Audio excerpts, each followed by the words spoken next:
तो फैट के लिए तो जो पुराने नॉन साइंटिफिक या सूडो साइंटिफिक मैं कहता हूँ ऐसे डॉक्टर्स जो कि 80s एंड 90s में प्रैक्टिस कर रहे थे, जिनके पास नॉलेज बहुत ज़्यादा नहीं था क्योंकि रिसर्च ही पूरी इन्फ्लुएंस हो रही थी उस समय, तेल घटाओ तेल घटाओ तेल घटाओ, zero oil zero oil zero oil वाली कुकिंग चलती थी।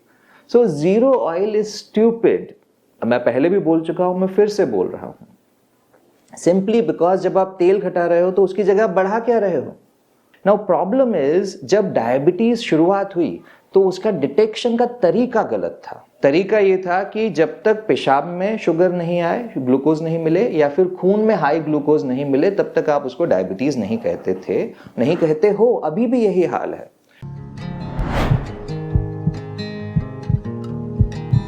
नमस्ते दोस्तों। इस वीडियो के तीसरे पार्ट में जो मैं आपको समझाने वाला हूं उसके लिए I just add a context. The context is कि जब 1970s में रिसर्च हो रही थी मेडिकल साइंस की, वो ये रिसर्च थी कि हार्ट अटैक्स की बीमारियां इतनी क्यों बढ़ रही हैं। दुनिया भर में जितनी रिसर्च हुई थी उसमें सबसे पहला शक जा रहा था towards the fat, because fat was obviously implicated. जहां आपको ब्लॉक है वहां पे हमेशा कोलेस्ट्रॉल मिलता था, जहां जहां आपने खाना पीना खाया अब वो चर्बी, मोटापा, मोटे लोगों में बीमारी ज्यादा आती थी। द वर्ड फैट मीन्स मोटा, द वर्ड फैट मीन्स चर्बी। तो उसके चलते जो इम्प्लीकेशन था साइकोलॉजिकली फैट के लिए हमेशा से था कि भाई फैट के चलते प्रॉब्लम हो रही है और फैट का इसमें बहुत ही इंपॉर्टेंट रोल है, ये सबको पता था। बट जब न्यू रिसर्च आने लगी 70s में, तो उस समय जो इम्प्लीकेशन खाने पर सबसे पहले गया। अब स्मोकिंग को तो एक साइड में रख देते हैं, बिकॉज अगर आप स्मोकिंग अभी भी कर रहे हो तो इस चैनल पे आपको रहने का अधिकार ही नहीं है। ये channel is for refined enlightenment. मैं बुद्धा की तरह एनलाइटमेंट की तरफ सोचता हूँ। तो अगर आप अभी भी कीचड़ में पड़े हो तो एनलाइटमेंट आप सोच भी नहीं सकते। जो स्मोकर्स हैं वो इस चैनल से हट जाए। अगर आप स्मोकिंग नहीं छोड़ पा रहे हो तो ये जो बातें मैं कह रहा हूँ किसी काम की नहीं है आपके लिए। ऐसा ही 70s में after cigarette was exposed and tobacco was exposed कि भाई कैंसर और हार्ट अटैक्स और बहुत सारी और हजार बीमारियां होती हैं उससे, तो देन द थिंग वाज कि खाने में ऐसी क्या चीजें हैं जिनसे कि हमें प्रॉब्लम्स हो रही हैं। और उसमें जो दो बड़े कैंडिडेट्स मोटे तौर पे उभर के आए थे, one was fats, other was sugars. उस समय तक डायनामिक्स ऐसे थे कि sugar lobby was very strong and oil industry was not a organized industry. जो शुगर लॉबी थी वो इतनी स्ट्रांग थी कि उन लोगों ने रिसर्च फंडिंग की। जो रिसर्च हो रही थी उसको पैसे तो चाहिए, अब रिसर्च बगैर पैसे के नहीं हो सकती। This is the truth of modern science. आज भी जितनी भी रिसर्च होती है, अब हम मान के चलें कि भाई for an example I will give you कि स्टेंट लॉन्च होते हैं नए नए नए नए नए, तो रिसर्च कौन करवाता है उसको? भाई स्टेंट को बेचने के लिए रिसर्च कौन करवाएगा? स्टेंट बनाने वाली कंपनी। अब बाईपास तो भाई पिछले 40 साल से एक ही बाईपास चल रहा है। टोटल आर्टियल बाईपास 30-40 साल पहले शुरू हो गया था और बाईपास करने के दौरान अपनी ही नसें अपनी ही नसों से जुड़ रही हैं। जो इस्तेमाल में हो रहा है केवल टाँके हो रहे हैं, स्टील की तारें हो रही हैं और टाँके इस्तेमाल हो रहे हैं, उसके अलावा तो कुछ और यूज़ भी नहीं हो रहा। पहले कुछ यूज़ होता था जब तक ओपन हार्ट बाईपास होता था जिसमें कि हार्ट लंग मशीन इस्तेमाल होती थी, तो कम से कम वो महंगी चीज़ें होती थी, उसके लिए industry was supporting it. But जब बीटिंग हार्ट बाईपास आ गया तो बाईपास से केवल पैसा बनता है हॉस्पिटल्स का जिसमें भर्ती होती है, पर हॉस्पिटल को भी वही 3 लाख कमाने के लिए 7 दिन मरीज को भर्ती रहना पड़ता है। और वहीं स्टेंट करने में जब 3 लाख का होता है तो हॉस्पिटल के लिए 3 दिन में ही वो खर्चा आ जाता है। तो इन जनरल बाईपास से मॉनेटरी बेनिफिट केवल जो सर्जन से उनका हो रहा है और छोटे मोटे जो सूचर की कंपनीज हैं और कुछ हद तक हॉस्पिटल्स को हो रहा है। बट जो स्टेंट बनाने वाली कंपनी है, which are multi billion dollars kind of industry, वो फंड करती है स्टेंट वर्सेस बाईपास की सारी रिसर्च। अब आप रिसर्च उसी चीज में कराओगे ना जहां से आपको कुछ आउटकम की उम्मीद है, वरना जो गवर्नमेंट्स हैं they should ideally conduct the research. And बेचारी इंडियन गवर्नमेंट के पास तो पैसा नहीं है, एंड अमेरिकन गवर्नमेंट्स ने भी शुरू में किए थे। अब वो लॉबी जो है, स्टेंट लॉबी, बहुत स्ट्रांग होती जा रही है। See in the end channels like me will tell you कि कम खाओ, हेल्दी जियो, कोई शुगर अवॉइड करो, इंटरमिटेंट फास्टिंग करो। अब इसमें से किसी का पैसा नहीं बन रहा है, I am not selling you anything, I am just selling you a honest medical opinion.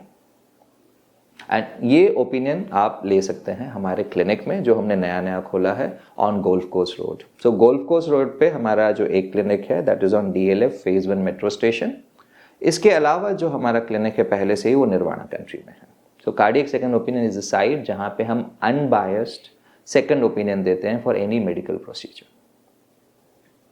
So cutting back to the industry वाली चीज कि जब शुगर और फैट ये दोनों का कैंडिडेसी थी उस समय sugar lobby was very strong and उन लोगों ने पेमेंट्स दी रिसर्च के लिए। They influence the research and shied away all the blame from sugar towards the fats. तो फैट के लिए तो जो पुराने नॉन साइंटिफिक या सूडो साइंटिफिक मैं कहता हूं ऐसे डॉक्टर्स जो कि 80s एंड 90s में प्रैक्टिस कर रहे थे, जिनके पास नॉलेज बहुत ज़्यादा नहीं था क्योंकि रिसर्च ही पूरी इन्फ्लुएंस हो रही थी उस समय, तेल घटाओ तेल घटाओ तेल घटाओ, zero oil zero oil zero oil वाली कुकिंग चलती थी। So zero oil is stupid. मैं पहले भी बोल चुका हूं, मैं फिर से बोल रहा हूं, सिंपली बिकॉज जब आप तेल घटा रहे हो तो उसकी जगह आप बढ़ा क्या रहे हो, आप और कार्ब्स बढ़ा रहे हो, और जितने आप कार्ब्स बढ़ाओगे उसमें रिफाइंड कार्ब्स भी और बढ़ेंगे। जितने रिफाइंड कार्ब्स बढ़े उससे आपका ब्लड ग्लूकोज लेवल बढ़ेगा, जब ब्लड ग्लूकोज लेवल बढ़ेगा हाई इंसुलिन होगा, हाई इंसुलिन होगा तो कोलेस्ट्रॉल अपनी बॉडी में खुद ही बन जाएगा। आपके नहीं खाने से कोलेस्ट्रॉल कम नहीं होने वाला है, उल्टा कोलेस्ट्रॉल बढ़ेगा। So zero oil cooking is harmful for you, it is harming you. मैंने पहले भी कहा है कि एक तरफ कीटो वाले लोग हैं जो कि ये बोलते हैं कि केवल मीट और फैट्स खाओ और बहुत कम कार्ब्स खाओ, और दूसरी तरफ ये जीरो ऑयल वाले लोग हैं जो आपको सूडो साइंस बेच रहे हैं। जब खुद का ही साइंटिफिक ब्रेन ना हो तो आपको आपके केस में कैसे सही साइंटिफिक एडवाइस देंगे। अच्छा आप एक बात बताइए, जो व्यक्ति ना ऑपरेशन करता हो वो व्यक्ति स्टेंट भी नहीं डालता है, और जो व्यक्ति आपको केवल दवाइयाँ देकर ठीक करता है वो भी दवाइयाँ अपनी ही मैन्युफैक्चर्ड कंपनी में अपने ही क्लिनिक्स में, और कुछ वेंटेज वाली जो कि 40-50 साल पहले की थेरेपी थी लाइक ECP कीलेशन थेरेपी, इस टाइप की चीज़ें बेच रहा हो, उसको आप वैज्ञानिक कहोगे? That is pseudo science. जितनी होम्योपैथी सूडो साइंस थी उतनी ही इस टाइप के डॉक्टर सूडो साइंस है। The modern science is telling you कि आप शुगर कम कीजिए, आप सिंपल कार्ब्स कम कीजिए, आप अपने इंसुलिन लेवल को नीचे ले आइए, उससे जो बेनिफिट आपको मेटाबॉलिक सिंड्रोम में मिलेगा उससे आपकी नसों में ब्लॉक नहीं बनेगा और आप हार्ट डिजीज टोटली अवॉइड कर सकते हो। Now diabetes is one disease which is Ravan. मैंने कई टॉक्स में कहा है उसी रावण के अलग अलग सर हैं कि लकवा होने वाली बीमारी, थायराइड की बीमारी, हार्ट अटैक की बीमारी, हाई बीपी की बीमारी, मोटापे की बीमारी, ये सब लिंक्ड हैं। फीमेल्स में PCOD, ये सब चीज़ें एक साथ लिंक है, और मेन जड़ is hyperinsulinemia. Now problem is जब डायबिटीज शुरुआत हुई तो उसका डिटेक्शन का तरीका गलत था। तरीका ये था कि जब तक पेशाब में शुगर नहीं आए, ग्लूकोज नहीं मिले, या फिर खून में हाई ग्लूकोज नहीं मिले, तब तक आप उसको डायबिटीज नहीं कहते थे, नहीं कहते हो। अभी भी यही हाल है। अभी भी हमारे पास एसेस नहीं हैं जिसमें कि हम इंसुलिन को रिलायबली बहुत अच्छे से सिंपल तरीके से मेजर कर पाएं, और वो स्टैंडर्डाइजेशन अभी भी नहीं हुआ है। तो अमेरिकन डायबिटोलॉजिकल सोसाइटी ने अभी भी ये वर्ड नहीं कहा है कि कैसे आप अपना डायबिटीज होने से पहले, अब डायबिटीज वर्ड इज शुगर बढ़ना, उसकी बजाय मेटाबॉलिक सिंड्रोम को अभी तक भी उन्होंने नहीं कहा। नाम अभी भी अमेरिकन डायबिटिक सोसाइटी है, अमेरिकन मेटाबॉलिक सिंड्रोम सोसाइटी नहीं है। सो ये पुराने साइंस के रिलिक्स हैं। एंड मेटाबॉलिक हेल्थ को इंप्रूव करने के लिए, अब देखिए ये जो इतनी बड़ी टॉक मैंने कही उसमें दो तरह के लोग आप हटा दीजिए। एक होता है जिनको कि कंजेनाइटल हाई कोलेस्ट्रॉल या हाई ट्राइग्लिसरीमिया है, जिनको कि जेनेटिक तौर पे हाई कोलेस्ट्रॉल रहता है, वो इस पूरी टॉक का हिस्सा नहीं है। वैसे ही ऐसे लोग जो कि फिजिकली बहुत मेहनत करते हैं, मैराथनर्स हैं, बहुत दौड़ते हैं, सारा दिन फिजिकली एक्टिव रहते हैं, उनको जितना भी कैलोरीज कहीं से भी मिले, सिंपल कार्ब से मिले, ग्लूकोज से मिले, वो सब जला देते हैं। उनके लिए बस प्रॉब्लम बनती है फ्रुक्टोज। उसका मैंने पहले भी बात की हुई है, and you can see my sugar वाला video to get the context in that.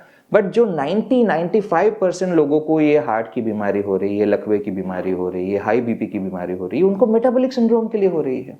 So this talk is valid for 90-95% of people जो अगर अपनी डाइट से शुगर बंद कर देंगे. अब शुगर मतलब गन्ने का जूस भी एक लिमिट के बाद में आपके लिए शुगर बर्डन बढ़ा रहा है, गुड़ भी वही है, खांड भी वही है, सारी मीठी चीजें जो जनरली हमें मिल रही हैं उसमें सुक्रोज है. सुक्रोज मतलब क्या? ग्लूकोज और फ्रुक्टोज का शादी.